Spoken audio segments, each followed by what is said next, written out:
Greetings. So I'm inspired today to talk about narcissism, which is a topic I know that a lot of people talk about and try to learn about, but anyone who hasn't looked at narcissism in great detail, I would highly recommend that you do, because it seems very much that this has interwoven itself into so much of life, because we are just exiting an era which has kind of led to the breeding of this kind of thinking and the hiding of that kind of thinking and the false justification of narcissism, even in spiritual language. It has been distorted so that narcissism could thrive. So I really want to talk about that, because there is so much, and I want to open a conversation, and I want to lead that onto my YouTube channel, where I will have more segments about this. But first of all, what you can benefit from is that you can realize where people or family or relationships are having excessive narcissism, because some narcissism is normal. We have an identity and we have to put our foot down and we have to have boundaries.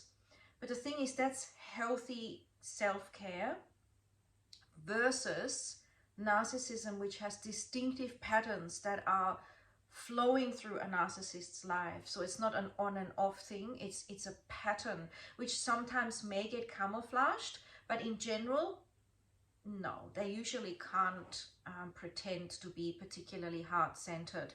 It is a language they might know that sounds right, but in your heart you'll always feel this just doesn't feel loving, this just doesn't feel like they care and that they really mean it.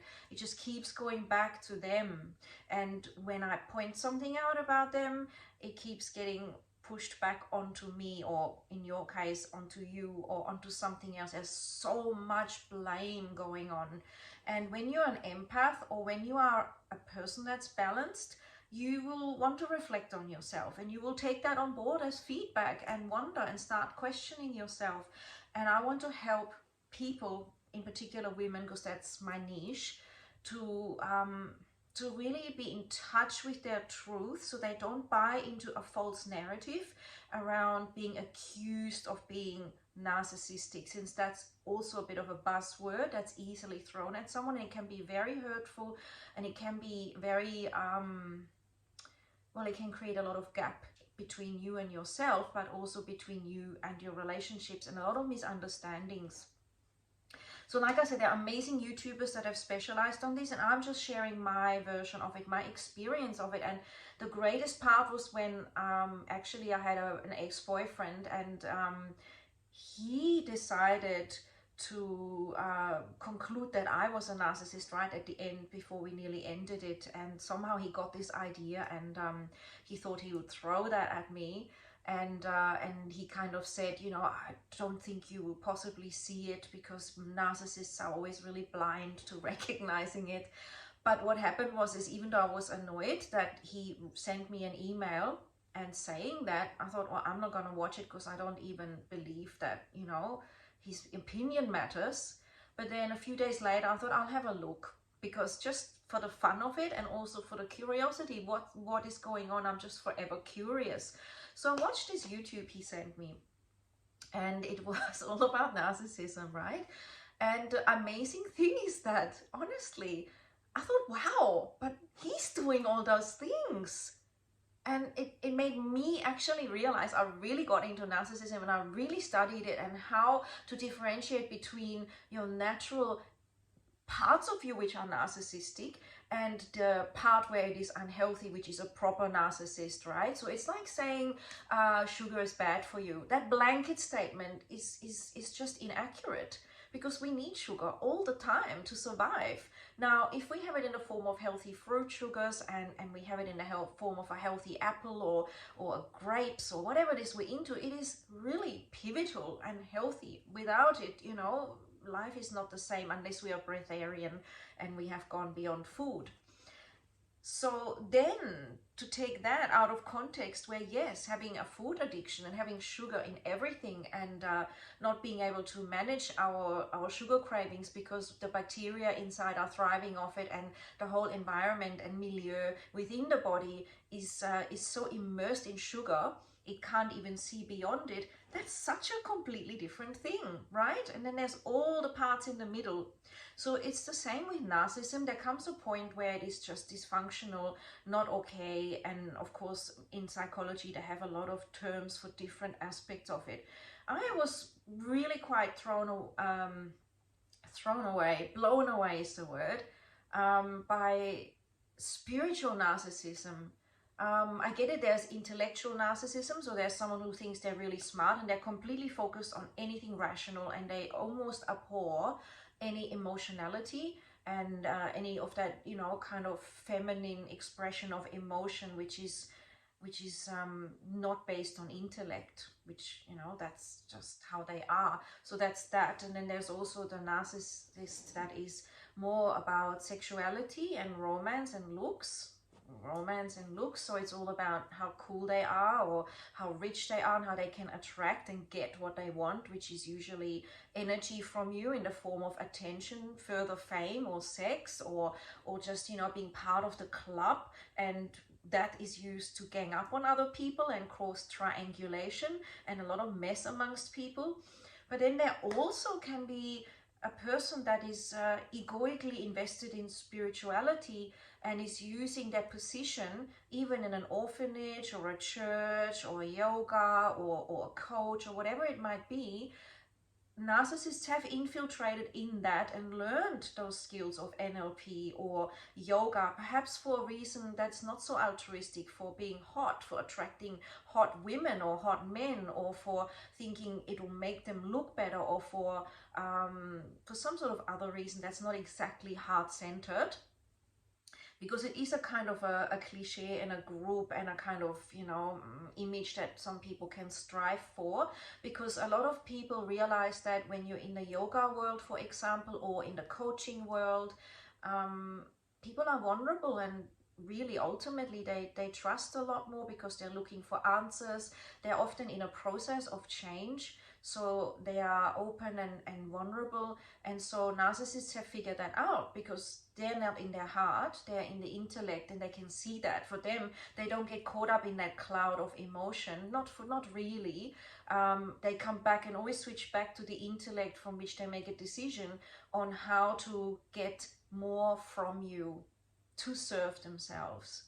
And it's just a mechanism, and once you see it, once you get it, you really do recognize it. And if you want to catch it early, you have to trust your gut, or you have to realize it when it's getting worse and then pull back and reflect. Because any relationship with a narcissist, whether that's work or family, or obviously your partner, or even a, you know, whatever it is, where you feel there's an interaction, generally it's not going to be for your benefit. If you decide you are not working things their way, or you show that you're independent, or you are not really valuing them as the highest resource, or you're not really giving up your priorities perhaps for serving theirs or making their life better, you will notice that cracking through. It will come through either passive aggressiveness or arguments, or maybe a way to accuse you of something, to make sure that you are busy with something else and you're feeling like you need to defend yourself. So it's just really interesting. And really also, it is a relationship that we have with our government potentially as well. I found that when this whole thing started, and in fact even in 2011 and 2001, when I was looking at the shifts in collective consciousness and what was happening in America and in Europe, and all the different stories and how we relate to our government, it is very much a codependent, sort of semi-narcissist, if not fully narcissistic relationship, where we feed them, and as long as we work that way, they will make it look like they're helping us, but really we're helping them to enjoy what they want and what their mission and interest is. And if we don't, then you know, that's well, that's another big topic. In this moment in particular, if you don't follow the narrative, you are smeared, which is exactly what narcissists do. They'll make a way to find a way to shame you and to make you feel bad and isolated. So that's another technique to keep you from feeling confident to be yourself and to thrive. And that takes guts. So it takes really, again, coming back to my specialty, it takes an awareness of your inner groundedness. It's not external. So nothing externally really grounds you. Everything is only temporary. So you connect your inner groundedness through base chakra consciousness. That's just a concept. But you can use this concept to activate that center and your inner relationship with it.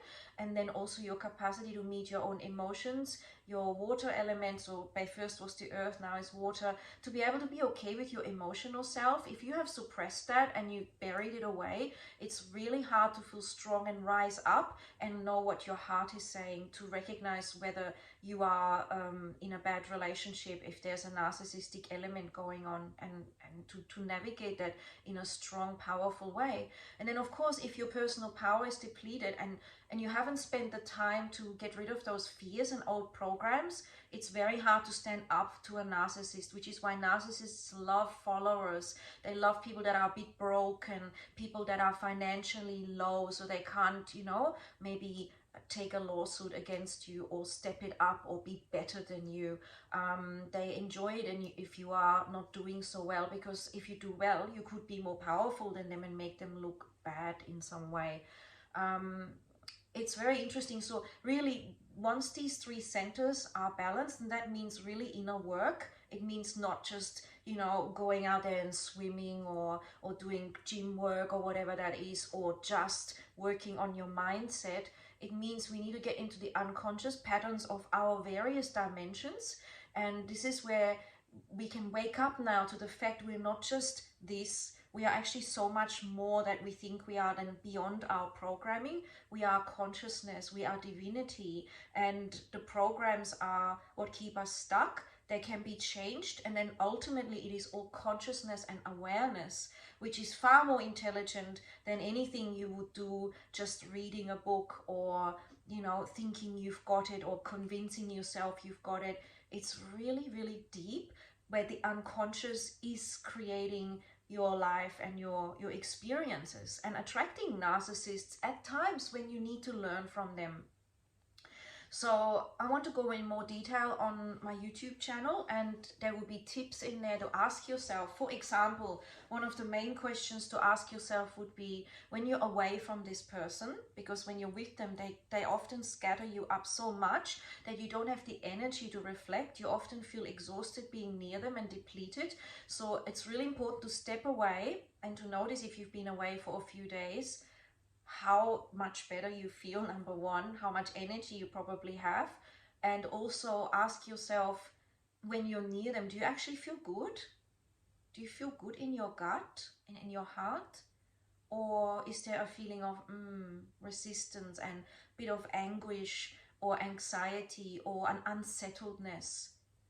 Really what we're looking for when we want to thrive and elevate in this time and day, where we are kind of as a collective going in layers as we are evolving through these times of stress, and our choices reflect very much of where we are ready to go to.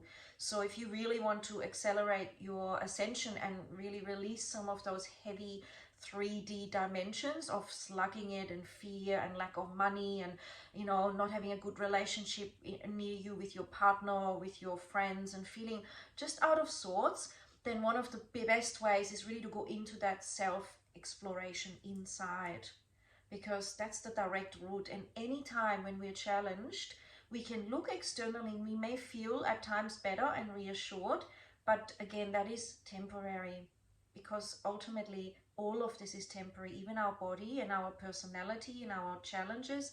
But the true answer of stillness in this moment is always within. This is just how everybody that has gone there realizes it, and what all the teachings lead to, and my direct experience, and of course other people's. And the best way to do is to check it out for yourself. So I'll meet you at my YouTube channel. If you want to ask yourself those questions and be honest, journal them, and you will get your answers. It takes guts, it takes alignment and courage, but I know you've got it. And if you feel you need help, I'm very much here to help you and support you with ease, grace, and flow. Enjoy. That's right. Ciao for now.